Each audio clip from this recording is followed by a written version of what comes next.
What's up, guys? And hello to my fellow magic brethren, or cardistry, or whatever it is you're trying to get into. I don't know, this is going to be a beginner video. So when I started doing magic, the one thing I'd hate is when I'd come across this video and this guy with giant lobster hands would show you how to do something, and then he would explain how it doesn't matter if your hands are small. But if your hands are small, you know it matters. And it matters very much. It took a long time for me to learn certain things, and it basically took me a long time because your hands have to be a lot more flexible. Now, luckily, with this cut, that's not true. This cut is more about balance than anything else. Now, if you have bigger hands, no, you don't really have to worry about the balance issue. But if your hands are dinky tiny, don't read into that, by the way, because my hands are small, doesn't imply other things. But if your hands are dinky tiny, I'm going to show you a couple different techniques that are going to help you do this and do it smoothly. I've been doing a Charlier for years and years and years, and mine is super smooth, but trust me, I don't do it the same way that guys with bigger hands do it. So grab your deck and let's start. Okay, so we're going to start. So the order of this video is going to be a basic overview, followed by the tutorial, followed by common issues that you're going to have, and there's not too many. So the first thing is here's what the cut looks like, just like that. Pretty simple. Do it one more time. Now, how do you translate that? So here's what we're going to start with is a grip. So if you don't know how to do mechanics grip, you're going to have your thumb on the left side, your first finger on the top, 3 fingers on the side. Now we're going to modify this grip. You're going to take your pinky and just place it on the bottom here.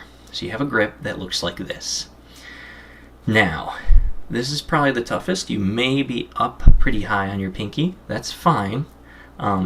This is going to be balanced. Make sure you are holding your hand too, perpendicular to the ground.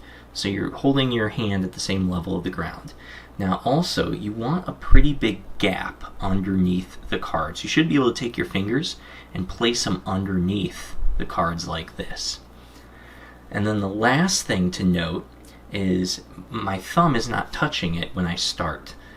I go from here to here. This is going to be the first move that you need to make. So all you're doing is you're moving your pinky out. You're stretching your pinky out, just like this. So you're not going sideways. It's almost like your hands are here when they're holding the deck. You want your fingers up here. So think of it like that. From here to here. From here to here. That's the first thing that you want to start practicing. If you can't get to here, from here, using your fingers, holding it up, and then being able to slide your hand underneath, that's the first thing to practice. I would do this until you can either do it or just a few hours getting used to this movement. This is something I noticed that every tutorial skips over. They start here and then they just start the cut, which is fine if your hands are bigger, but you're going to need this space if your hands aren't quite so big. So the next thing to do is to take your thumb. Ooh, actually, let me pause right here. Before we start, I want you to take off 1/3 of the deck and just put that to the side. Just put that to the side. Now once you get here, so let's go into our mechanics grip. Your pinky comes down, right? You're starting this mechanics grip, your pinky comes down, and again, the deck comes out. Your thumb is going to just push against the cards here, and you're going to drop. The way you drop is you release these 2 fingers. You pull them out like this. So you pull them out. If nothing drops, that means you need to push more up on the deck here, higher up on the deck, so it falls. So it's kind of weird to show, but if I push against the entire side, nothing will fall. But if I push and I curl my finger up like this, some of the cards are going to fall. So you're just trying to push up in that direction. So there go half the cards. Alright, that's the first part of the move. It should allow you to get here. Now that's why that gap is so important. Because your finger, it should be higher up on your fingers here. Now the next part is taking your first finger and pushing right in this corner area here. It's not exactly on the corner, it's a little bit in for me, but you're going to push, and at a point, once you feel the balance has taken place, you're going to let go with your thumb. So when you first try this, you might end up doing that. That's fine. Just readjust, let it fall, and then start pushing with your first finger. And see where you can let go with your thumb. Because when you have smaller hands, your thumb can't be there the entire time. I've seen many a tutorial where you keep your thumb here and then you do this. That's great if you have really big hands. But if you don't, I can't do that. Well, I kind of can, but my hands have gotten a lot more flexible over the years. I don't really do that when I actually do the cut though. So you're going to let go and you're going to push. And you're going to push until you clear this area. This bottom corner here is going to be the last part to clear, and it's going to clear over here. And then you're not going to let this just fall here like that. Instead, what you're going to do, you're going to push till it clears, and then you're going to take these two fingers and push this direction here so they come in. That's actually how you complete the cut. You don't just let it fall on top. You actually push with those fingers there, and you get a nice clip sound. Now, here's another little tip.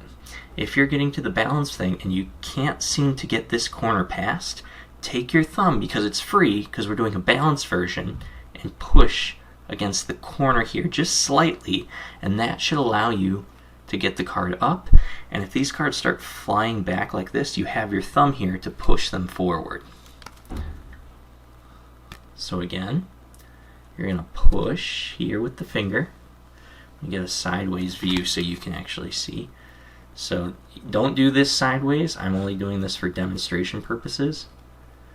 So I actually have to hold this with my thumb. Your thumb's going to let go though, so you can balance, and your finger pushes all the way until you clear. Now you might get stuck here, right, where you can't clear. So again, you're going to use your thumb and push so this clears.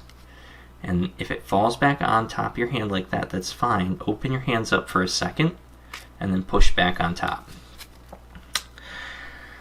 Now, let's go, before we add cards back in, let's go into a couple common problems. Now, you've already seen one, right, where it is if you get stuck here and you can't clear, you can push with your thumb. And sometimes these cards will fly back and under the deck. If that happens, all you're going to do is open your hand up wide. So you're going to uncurl your finger at the bottom and open up your hand wide and then close them like this. Now another, probably the most common problem I see when I teach people how to do this is this card here. The bottom card of the lower deck will come up.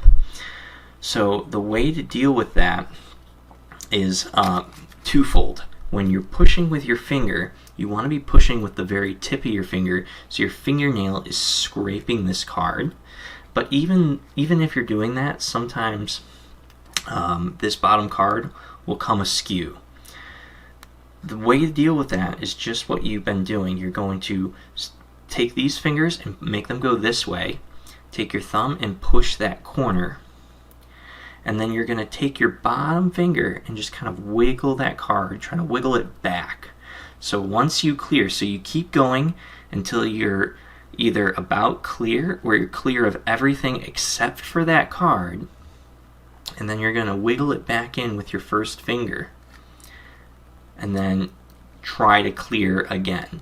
So you're going to use your first finger here to try to wiggle that bottom card. I'm going to recreate this.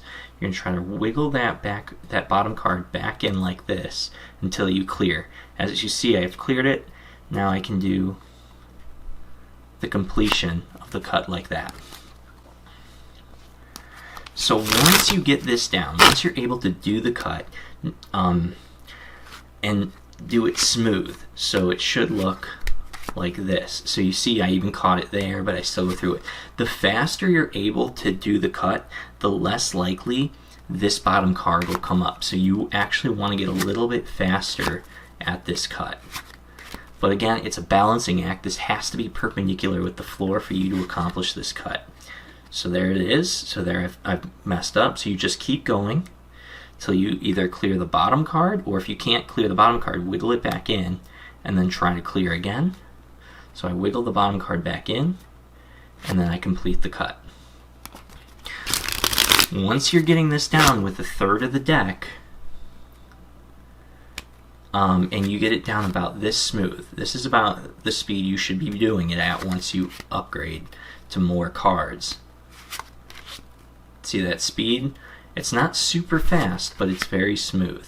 Once your cut looks like that with this many cards, about 2/3 of the deck, add a card, do the cut. Add a card, do the cut, and do this until you can't do the cut anymore. Then again, stop and practice with that many cards. Do that until you can get all the way back to the full amount, and you'll get to a balancing point. And you'll notice my thumb isn't holding this top packet the entire time. It comes off and it allows the packets to balance. I'm doing much more balancing than I am just holding the cards. Okay, so let's add a little bonus into this. So at a normal speed, this is what this will look like. So here is a little bit of a bonus effect. If you cut the cards in half, you can practice with your right hand. So again, go over the same tutorial and practice this with your right hand. You can split the deck like this. So what you do, you riffle off about half of the deck, and you have your hand out like this. You let it fall onto your fingers. Then it'll be on these fingers as well. You'll lift those fingers all the way up. So you get 2 packets face down in your hands. Then you're going to repeat the Charlier in both hands. Let these cards fall down like this. See under these fingers? Fall down and close up. So at speed, this is what it looks like. And of course, once you know the Charlier, I would learn how to do the revolution cut, which you can learn right up here. Alright guys, that's pretty much it for the explanation. It is now up to you to practice, practice, practice. Now if you like this video or you found it helpful, make sure to give it a thumbs up, maybe subscribe, or leave a comment and let me know the next video I should do for my small hands series here. I really want to do more small hand stuff, but I really want to leave it up to you guys on what you want to see. So make sure to leave it in the comments below. And other than that, I will see you later.